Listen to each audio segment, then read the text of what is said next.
আমরা বাগান করি বলেই যে অলওয়েজ সঠিক হব এ কথা তোমাদের কে বললো? আমাদেরও অনেক ভুল হয়।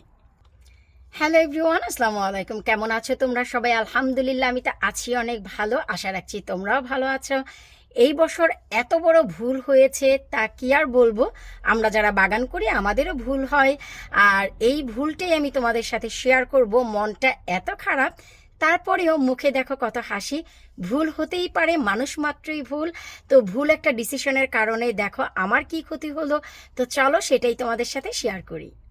সবার শুরুতে চলো আমি আমার পলি টানেলটার ভিতরের ঢোকার পথটা তোমাদের দেখাই। এই হচ্ছে শিম গাছ, যে একটা পাশে আমি শিম গাছের ফলন করেছি। তোমরা জানো এখান থেকে অজস্র শিম আমি শুকিয়ে বীজের জন্য শুধু প্রতিনিয়ত নিয়ে যাচ্ছি। এখান থেকে আসলে খাচ্ছি না, জাত যেহেতু ভালো।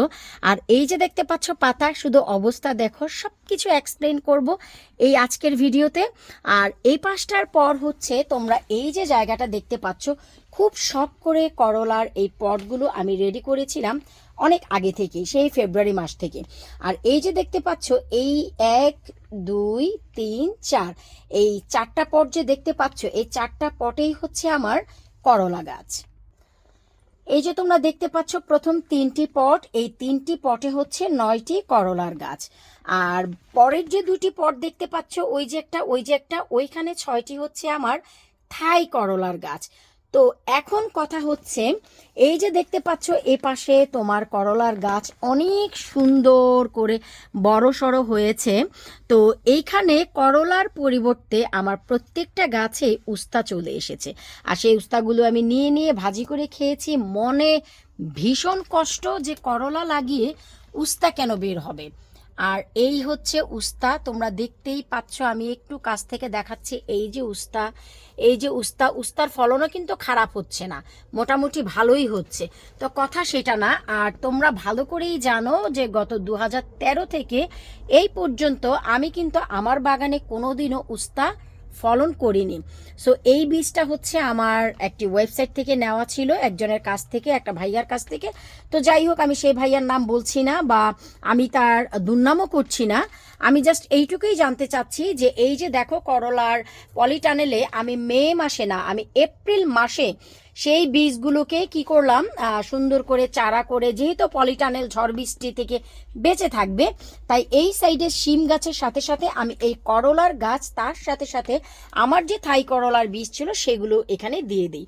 যেহেতু চিন্তা করেছি পলিটানেল গরম থাকবে, ঝড় বৃষ্টি হবে না, ঠিক আছে দিয়ে দিই। তো যার ফলে আমি আর এই যে দেখো করলাগুলো হচ্ছে, সেই করলাগুলো হলুদ হয়ে যাচ্ছে কেন আমি জানি না।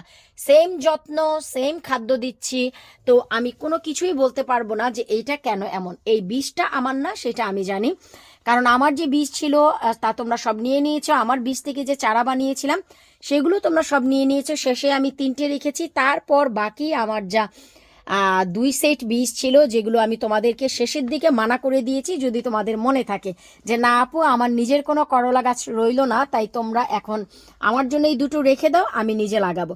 সেইগুলো আমি গ্যারেজের বাহিরে লাগিয়েছি জুন মাসে, কারণ আমি নতুন করে বীজ থেকে গাছ করে লাগিয়েছি। যেহেতু আমার টার্গেট ছিল যে ভাইয়ার বীজ অনেক ভালো, অনেক ফলন, তো আমি কেন নয় ভাইয়ার বীজটারই ফলন করি। গত বছর 2025-এ এই পলিটানেলে আমার বরবটি আর করলার বাম্পার ফলন তোমরা দেখেছো। তো সেই চিন্তা করে আমি সেই ভাইয়ার করলা গাছটা এখানে দেই। তো যাই হোক, করলার পরিবর্তে আমি উস্তা পাই। তো এই হচ্ছে আমার সাথে দুর্ভাগ্য বশত এটা হলো। আর ওই যে বললাম না, আমরা বাগানিরা যে সবসময় সঠিক হব সেটাও না। তো এখন এই করলার জায়গায় উস্তা হয়েছে, এটা আমার কোনো প্রবলেম না। এটা হতেই পারে, এটা আমার দ্বারাও ভুল হতে পারে, যে আমাকে বীজ দিয়েছে তার দ্বারা হতে পারে। Anything can happen any time. আমি যেহেতু কখনোই উস্তার ফলন করিনি, তো উস্তার বীজ মানে লাগানো আমার তো একদমই পসিবল না, তাই না? তো যাই হোক, কথা হচ্ছে কিন্তু সেটা না।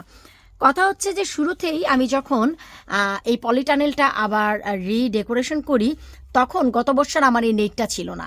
এবছর আমি দিয়েছিলাম, কারণ গত বছর করলার পাতাগুলি উপরে ওঠে, যেহেতু এটা স্টিম হয়, গরম তাপে অনেক গাছ পুড়ে যেত, মানে পাতাগুলো পুড়ে যেত, তাই কিন্তু আমি এই নেটটা দিয়েছি।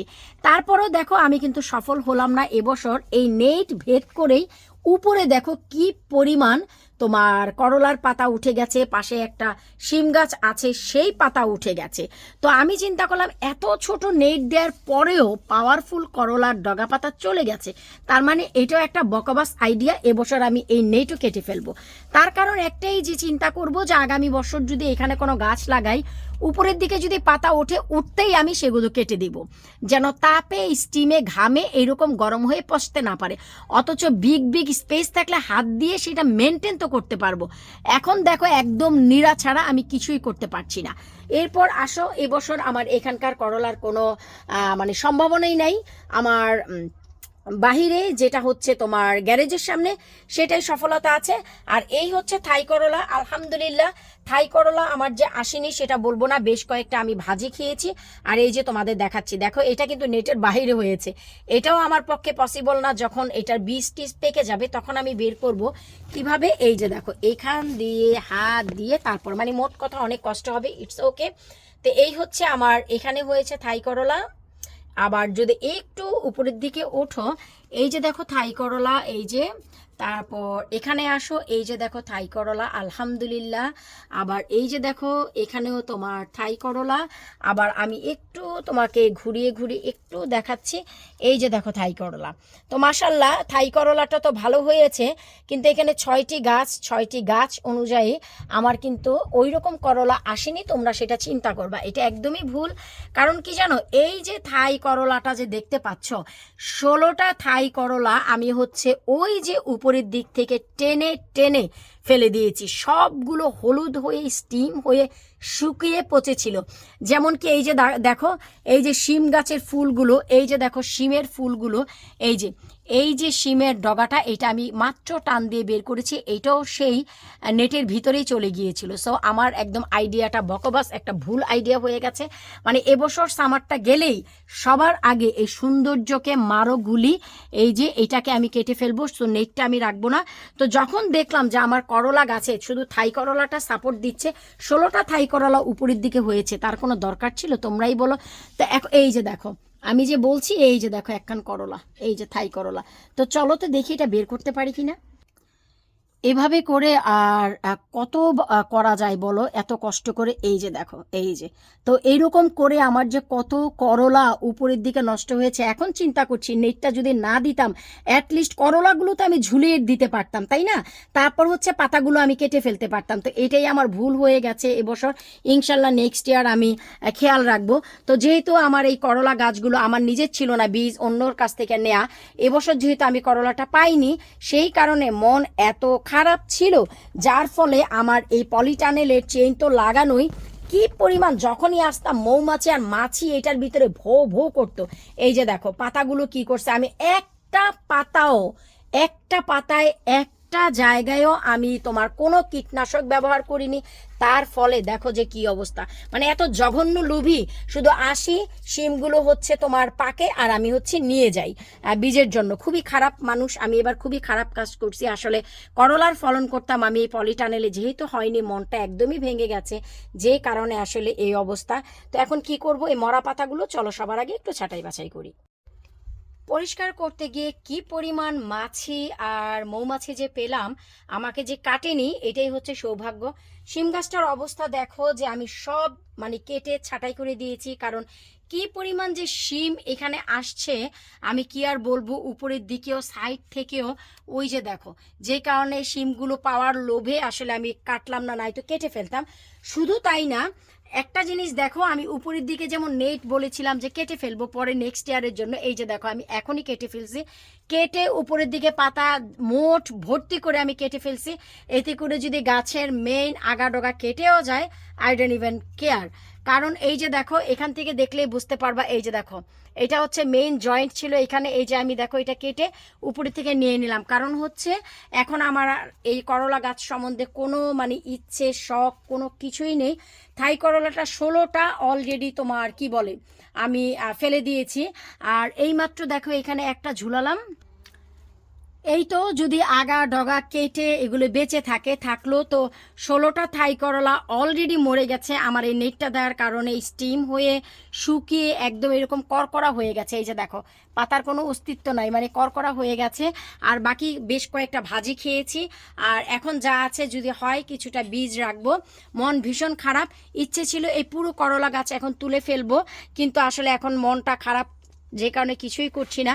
এই যে দেখো শিমের গাছের পাতা টাতা সব ছাঁটাই করে ফেললাম, কারণ ওই যে দেখো মাছি, কারণ আমার কখনই এমন মাছি হয় না। পলিটানেলে আমি অনেক যত্ন দিই, অনেক কীটনাশক সুন্দর ম্যাজিক দ্রবণ টবণ বানিয়ে দিই।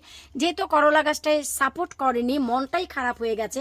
এই পুরো পলিটানেল রেখে দিয়েছিলাম আমি করলা গাছের জন্য, আর সাইড থেকে শুধু থাই করলাটা কিছু রেখেছিলাম।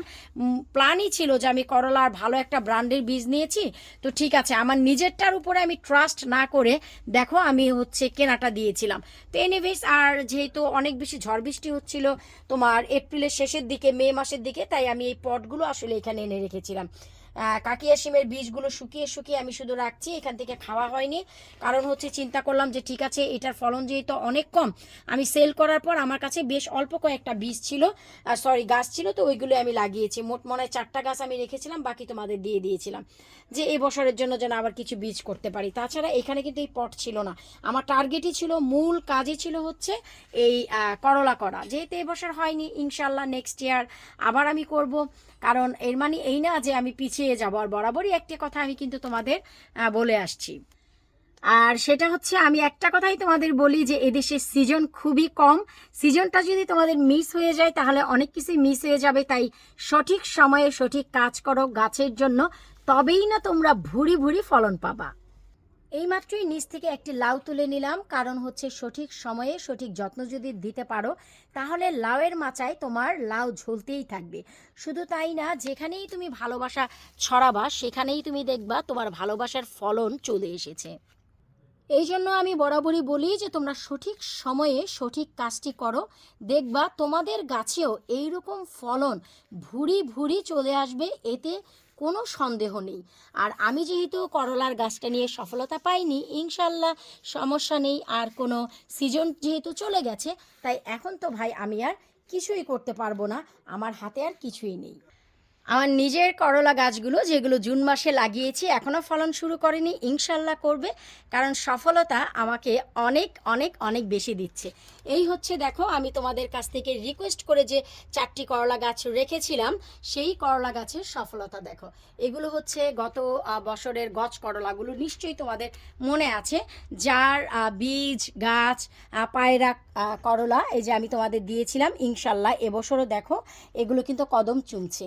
শুধু তাই না, আমার এই পাশটার সফলতা দেখলে আমার নিজেরই মন প্রাণ একদম জুড়িয়ে আসে। তো ঠিক আছে, করলা গাছের ওইখানে সফলতা আসেনি, নিজেরটার উপরে ট্রাস্ট না রেখে আমি আসলে ওইটা করেছিলাম। তো এখান থেকে যেহেতু আমার 16টা অলরেডি গুনেছি যে 16টা করলা এসেছে, উপরে নিচে সব কিছু মিলিয়ে, আর কয়েকটা হচ্ছে ভর্তা ভাজি তরকারিতে খেয়েছি, আর বাকি ইনশাল্লাহ হতে থাকবে, খেতে থাকবো। এটাই তো হয় তাই না, একই সিজনে সবারই সব কিছু সফল হবে এমন তো কোনো কথা না।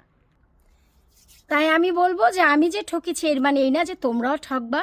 আমি খুব ভালো জায়গা থেকেই বীজ নিয়েছিলাম, জানি না যে কেন এমন হলো, মানে কি reason I don't have any idea. উস্তা আসলেও সেগুলো হলুদ হয়ে নষ্ট হয়ে যাচ্ছে। সব গাছের মতন সম পরিমাণে যত্নই কিন্তু আমি দিয়েছি। আর মাছি তো আছেই রে বাবা, মাছি তো অনেকটা ক্ষতি করে, কোনো কীটনাশক দেইনি, মন খারাপ হয়ে গিয়েছিল। তো যাই হোক ভাই, ভিডিওটি আর বড় করছি না, একটা কথাই মনে রাখবা, সঠিক সময়ে সঠিক ডিসিশন না নিতে পারলে এভাবেই সামার চলে যাবে আর তুমি নিজেই ঠকা খেয়ে যাবা। বিদায় নিচ্ছে আজকের মতো, পরবর্তী ইউনিক কোনো ভিডিও নিয়ে আবারও চলে আসবো। আল্লাহ হাফিজ।